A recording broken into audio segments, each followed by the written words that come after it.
नमस्कार विद्यार्थियों, स्वागत है आप सभी का एक बार फिर से इस ऑनलाइन क्लास में।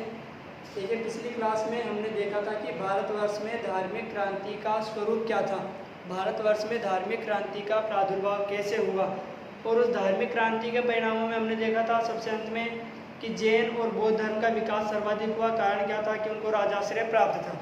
और उसी जैन और बौद्ध धर्म से अगला टॉपिक उठाते हुए हम आज बात कर रहे हैं जैन धर्म के बारे में।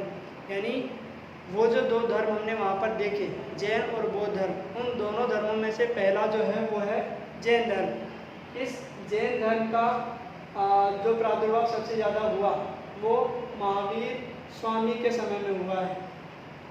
महावीर स्वामी जो कौन थे? इस जैन धर्म के 24वें तीर्थंकर।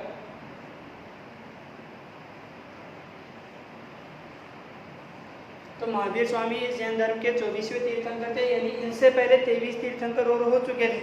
उन्होंने इस जैन धर्म की स्थापना की और उस जैन धर्म में सबसे ज़्यादा जो विकास हुआ वो कब हुआ? महावीर स्वामी के समय में। और महावीर स्वामी का समय कौन सा है? 599 से 527 ईसा पूर्व। ध्यान से सुनिएगा, मैंने ईसा पूर्व कहा है, 599 से 527 ईसा पूर्व। अब आप में से कुछ छात्र ऐसे भी होंगे जो पहली बार का मतलब जिनके पास 12वीं क्लास तक कुछ और सब्जेक्ट था, विषय था, अब जाकर के उन्होंने इतिहास लिया है। तो कुछ ऐसे हो भी सकते हैं जिनको ये ना पता हो कि ये सही है या गलत। यानी मैंने 99 पहले क्यों और 27 बाद में क्यों लिखा, उसका कारण है ये ईसा पूर्व। यानी ईसा पूर्व का मतलब है कि अगर हम पूरे वर्ष को एक समय की अवधि को दो आधारों में बांट लें, दो जगहों पर बांट लें। जैसे एक समय रेखा ये है और एक समय रेखा ये है, तो ये वाली जो समय रेखा है ये तो क्या कहलाएगी? ईसा पूर्व। और ये वाली क्या कहलाएगी? ईसवी। और ये वाला जो जगह बिंदु है, ये जो जगह है वो है ईसा मसीह का जन्म। यानी ईसा मसीह के जन्म से पहले के जो समय है, पहले का जो काल है उसको हम ईसा पूर्व कहेंगे और बाद वाले को ईसवी कहेंगे। तो कहने का मतलब क्या हुआ कि महावीर स्वामी का जो काल था, समय था, वो ईसा मसीह के जन्म से पहले का, इसीलिए वहाँ पर उल्टा लिखा गया। यानी यहाँ पर हम 0, 1, 2, 3, 4 ऐसे चलेंगे और यहाँ 0 से 1, 2, 3, 4, 5 इस तरह से चलेंगे। तो यहाँ ईसा पूर्व लिखा है। यानी महावीर स्वामी का जो समय मैंने बताया वो क्या है? 599 से 527 ईसा पूर्व। ठीक है। अब महावीर स्वामी का जो समय है वो हमने देख लिया। महावीर स्वामी के बचपन का नाम क्या है? वर्धमान। महावीर स्वामी का वास्तविक या बचपन का नाम जो है वो क्या है? वर्धमान। और महावीर स्वामी के पिता कौन? महाराजा सिद्धार्थ। सिद्धार्थ नहीं है, महाराजा सिद्धार्थ। यानी वो एक राजा के पुत्र थे। वो तो बाद में उन्होंने निर्वाण की इच्छा जागी और उन्होंने निर्वाण के लिए प्रयास किया। तो उनके पिता का नाम क्या है? सिद्धार्थ। उनकी माता कौन? त्रिशला। और उनकी पत्नी कौन? यशोदा। और उनके पुत्र का नाम क्या? राहुल, जो इस यशोदा से जन्म लेता है। इसको कई जगहों पर यशोधरा लिखा हुआ आपको मिल सकता है, तो आप यशोधरा या यशोदा में कंफ्यूज ना हो। पिताजी हैं सिद्धार्थ, माता है त्रिशला, पत्नी है यशोदा और पुत्र है राहुल। अब हम बात करते हैं जैन धर्म के आधारभूत सिद्धांतों की, कि जैन धर्म के ऐसे कौन से आधारभूत सिद्धांत हैं जिनके आधार पर जैन धर्म कार्य करता है, जिनके आधार पर जैन धर्म चलता है, जिनका अनुसरण जैन धर्म के किया जाता है। तो उसमें सबसे पहला जो बिंदु आता है वो है वेदों में अविश्वास। यानी महावीर स्वामी ने क्या कहा कि जैन धर्म जो है वो वेदों में अविश्वास रखता है। वेदों में अविश्वास का मतलब उसमें जो बातें बताई गई है उनमें नहीं, वेदों में जो आडंबरों ने जन्म ले लिया, उनका जो विकृत स्वरूप है उनमें अविश्वास रखता है। यानी शुरुआत में जो 4 वेद हमारे हिंदू धर्म में माने गए, ऋग, यजु, साम और अथर्व। ऋग, यजु, साम और अथर्व। सामवेद, यजुर्वेद, ऋग्वेद, अथर्ववेद।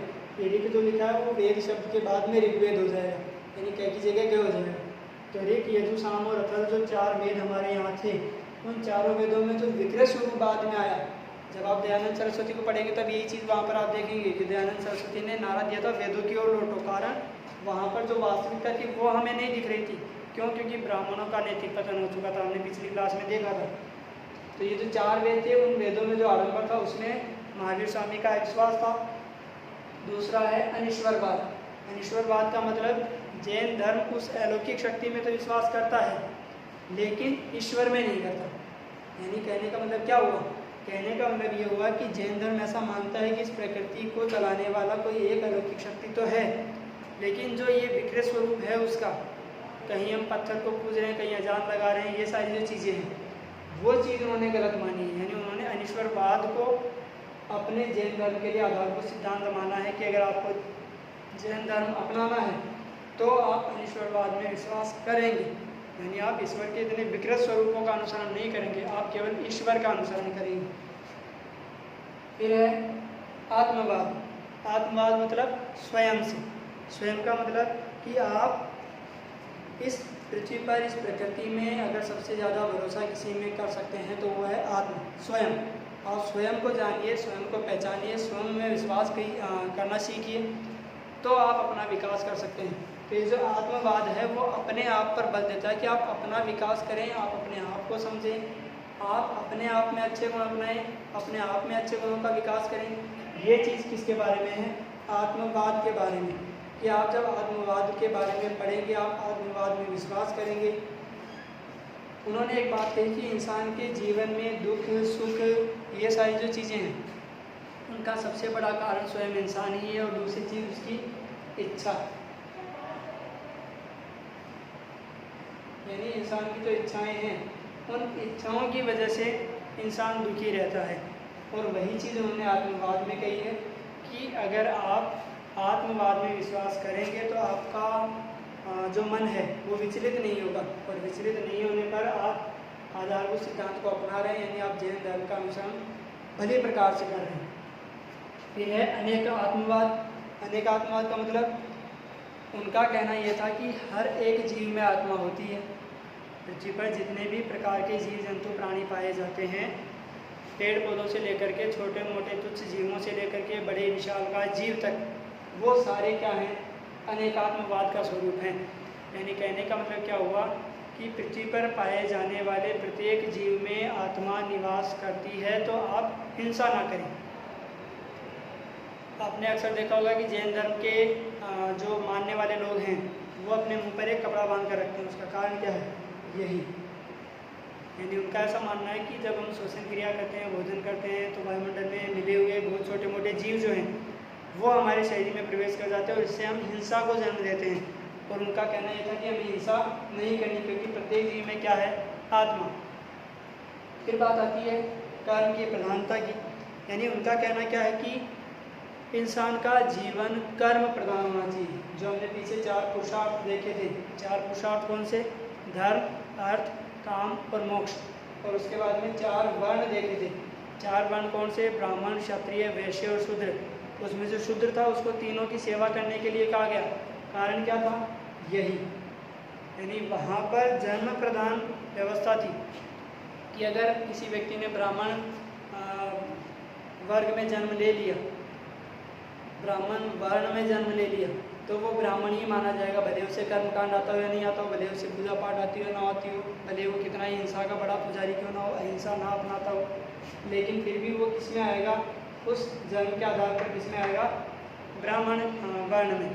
ठीक इसी तरह से एक क्षत्रिय वर्ण में जन्म लेने वाला जो व्यक्ति है वो क्षत्रिय ही माना जाएगा। कारण क्या? क्योंकि उसने क्षत्रिय वर्ण में जन्म लिया। और इसी तरह से अगर एक वैश्य जो वर्ण में लेने वाला व्यक्ति है, जन्म लेने वाला जो व्यक्ति है, वो वैश्य वर्ण में ही माना जाएगा। कारण क्या? क्योंकि उसने उस वर्ण में जन्म लिया। तो इस चीज़ को गलत साबित करके जैन धर्म में महात्मा महावीर स्वामी ने क्या कहा? कर्म की प्रधानता पर जोर दिया कि इंसान के कर्मों से उसकी वर्ण व्यवस्था का पालन होना चाहिए।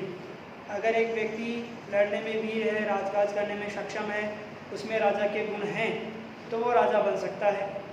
इसी तरह से एक व्यक्ति दूसरे किसी काम में अगर पारंगत है, जैसे मान लीजिए व्यापार करने में, तो भले ही उसने किसी भी वर्ण में जन्म लिया हो, वो वैश्य वर्ण को अपना सकता है। ऐसे अगर एक व्यक्ति में पठन पाठन की क्रिया अधिक है, उसमें गुण है पठन पाठन के, तो वो ब्राह्मण वर्ण में जन्म लिया हुआ माना जा सकता है। यानी अगर वो ब्राह्मण वर्ण में पैदा नहीं हुआ है तो भी वो ब्राह्मण वर्ण को अपना सके, ऐसा उसमें कहा गया। फिर बात आती है पुनर्जन्म की। पुनर्जन्म, जैन धर्म जो है वो पुनर्जन्म में विश्वास करता है। यानी जैन धर्म क्या कहता है कि इंसान पुनर्जन्म अवश्य लेता है, और अगर इस पुनर्जन्म से छुटकारा आपको चाहिए, जन्म मरण की प्रक्रिया से छुटकारा अगर आपको चाहिए, तो आपको क्या करना पड़ेगा? मोक्ष प्राप्त करना पड़ेगा। ये किस में कहा गया? महावीर स्वामी के द्वारा जैन धर्म के आधारभूत सिद्धांत में कहा गया है कि इंसान अपने कर्मों की वजह से क्या करता है? जन्म और मरण के चक्र में फंसा रहता है। इंसान के कर्म कैसे हैं कैसे नहीं, उन्हीं की वजह से वो जो है जन्म मरण के चक्र में फंसा रहता है, उसे मुक्ति निर्वाण मोक्ष प्राप्त नहीं होता। और इसीलिए महावीर स्वामी ने क्या कहा? महावीर स्वामी ने आधारभूत सिद्धांतों में क्या कहा कि पुनर्जन्म में विश्वास करना चाहिए, और अगर आप इससे छुटकारा पाना चाहते हैं, अगर आपको मोक्ष चाहिए, निर्वाण चाहिए, तो आपको क्या करना पड़ेगा? उन त्रिरत्नों का पालन करना पड़ेगा। यानी अगर आप इस आधारभूत सिद्धांत के छठे सिद्धांत का पालन करना चाहते हैं, अगर उस छठे सिद्धांत को ध्यान में रख करके आप जीवन जीना चाहते हैं, तो आपको उनका पालन करना होगा। चलते हैं अगले बिंदु पर, वो है मोक्ष और निर्वाण। यानी महावीर स्वामी ने मोक्ष और निर्वाण को इंसान के जीवन के लिए आवश्यक बताया है। क्यों बताया है? क्योंकि उनका कहना यह है कि इंसान का जन्म ही इसीलिए होता है कि वो अपने कर्मों से क्या करे? जन्म और मरण के चक्र से मुक्ति प्राप्त कर ले, यानी मोक्ष प्राप्त कर ले, निर्वाण प्राप्त कर ले। और इस मोक्ष और निर्वाण को प्राप्त करने का साधन कौन सा है? तो ये त्रिरत्न है। त्रिरत्न में पहला तो कौन सा है? सम्यक ज्ञान। सम्यक का मतलब है भली प्रकार से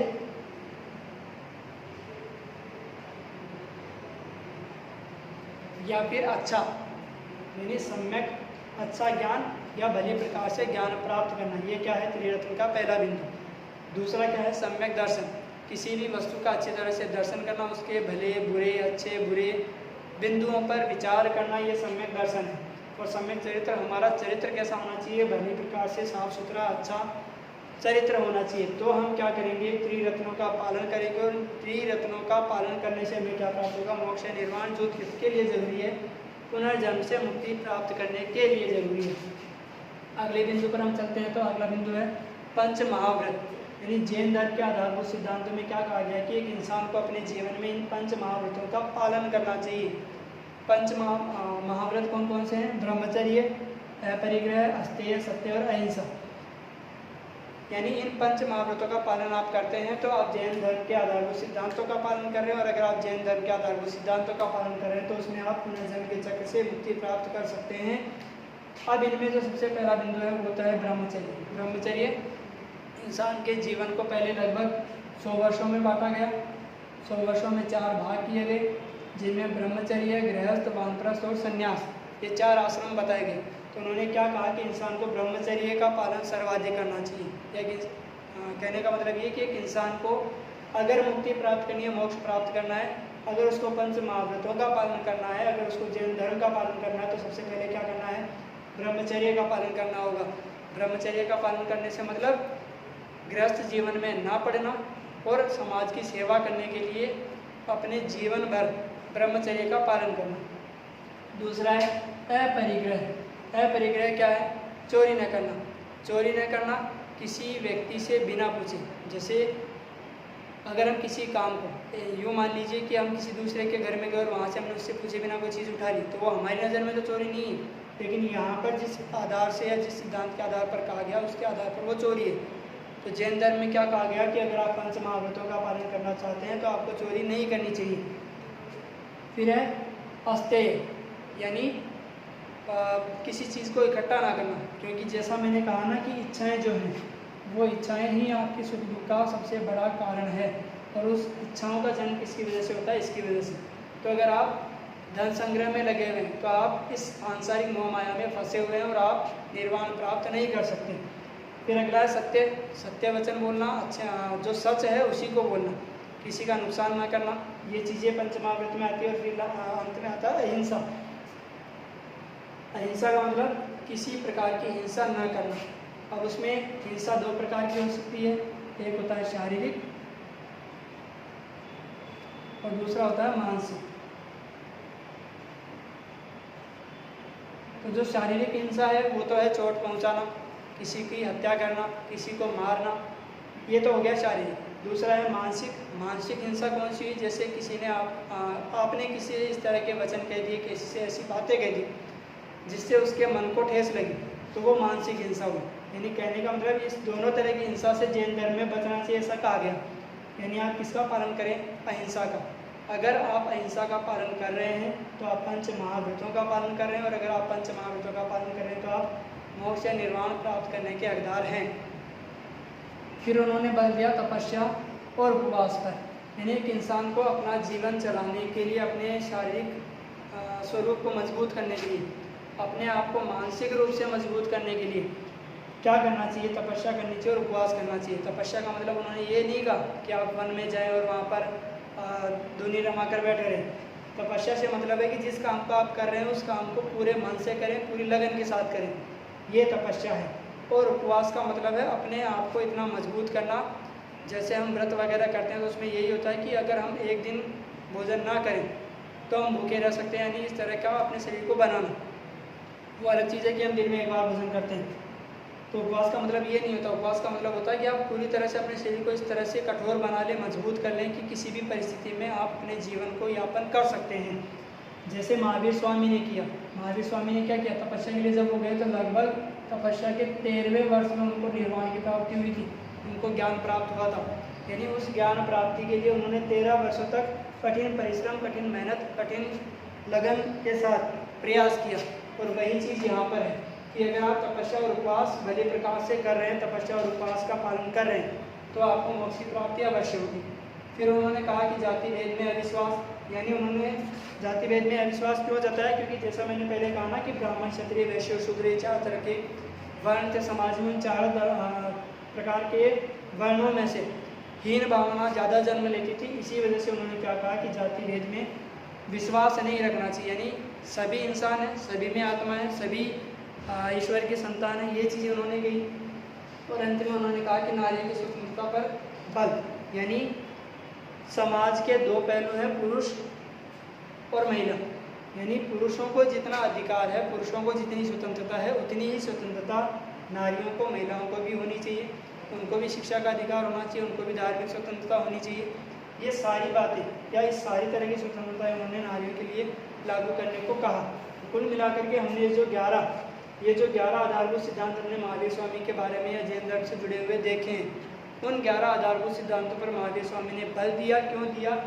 क्योंकि वो जैन धर्म का विकास सर्वाधिक करना चाहते थे और वो इंसान के इस पहलू पर, इंसान के जीवन के इस पहलू पर सर्वाधिक जोर देना चाहते थे कि अगर आप पुनर्जन्म से मुक्ति पाना चाहते हैं, अगर आप मोक्ष प्राप्त करना चाहते हैं, तो आपको इन 11 सिद्धांतों का पालन अवश्य करना चाहिए। ये जैन धर्म में आधारभूत सिद्धांत हैं।